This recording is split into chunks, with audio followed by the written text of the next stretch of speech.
Hello, Shaky here, and welcome to the demo of Tabletop Game Shop Simulator, which releases into early access on November 12th, 2025, at a price of $12.99 US dollars. It also has a 10% launch discount.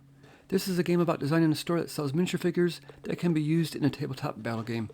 It has a collection aspect to it as well, where you can open packs of miniature parts, attempting to collect all the parts to assemble the figures in the game. The game starts out similar to other shop simulators, where you start with a shelf and a little bit of money. The ability to add more products to your store is based on your shop level, which can be seen in the top right of the screen. At the start, you only have access to one product, the miniature pack. We'll get those placed on our shelf, and then we must decide on a price. There are some nice quality of life features here that allow you to set it to market price and increase or decrease the price by 10%, as well as the ability to round the price to the nearest whole amount. The tutorial is quick to point out that you can also open the packs you just bought. These contain parts to the miniatures. This also introduces us to the collection screen, where we can see all the parts we've collected. It looks like most of the current figures we've discovered need 5 parts to complete. We need to make sure that we have enough money to buy more packs, so let's open the store and sell some. This will start the internal battle of making money versus trying to resist the urge to open more packs. This brings us to the register, and I instantly set out to find out if there's an option to hire some employees. I am playing the demo before release day, which does not have employees. However, employees have been added to the early access version, and they unlock at level 10. While the employee thing can typically be a deep deal breaker for me, I found the register checkout process to be enjoyable in this game. When customers bring their purchases to the counter, they are all placed in a fairly close proximity to each other, and the hitboxes on the products are reasonably large. This makes it rather easy to click on the products, and the cash drawer is a similar situation with large hitboxes that makes it easy to select the correct change.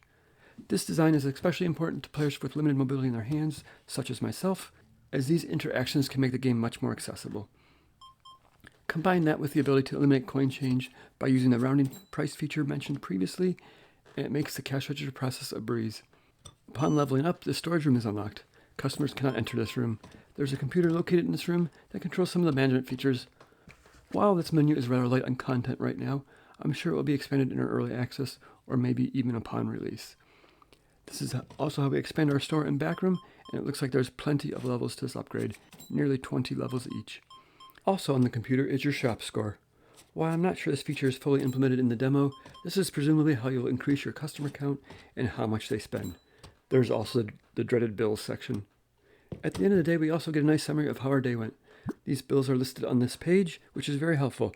Otherwise, I'll forget about them like in every other simulator game and end up owing a fortune in fees and back payments.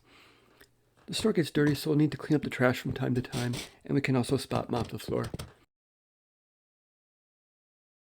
Early on, space is at a premium, and it's a nice challenge to rearrange the store to accommodate everything.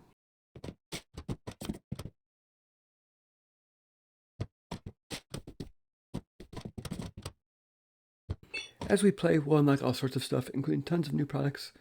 In the demo here, it seems like the miniatures are themed by the factions, the undead, the demons, and the guardians.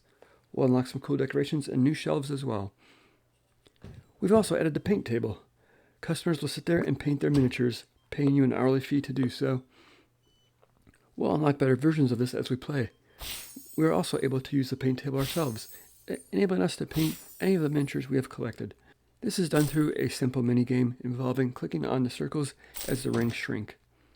The rings move faster as the minigame goes on, and you receive a score at the end for your character. The better you did, the more your character is worth. For those of you that don't care for minigames, it's a pretty short one, and it doesn't affect gameplay that much.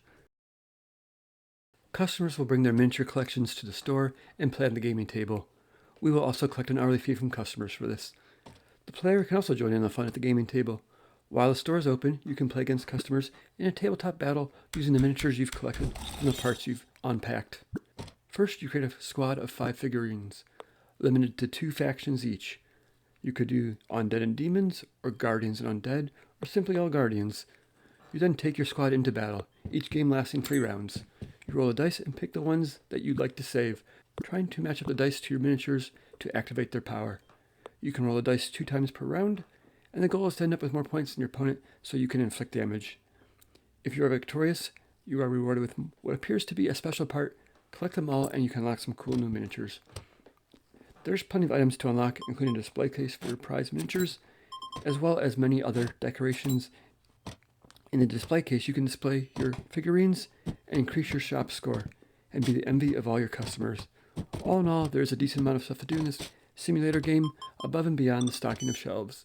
The collection aspect of this is sure to please some players.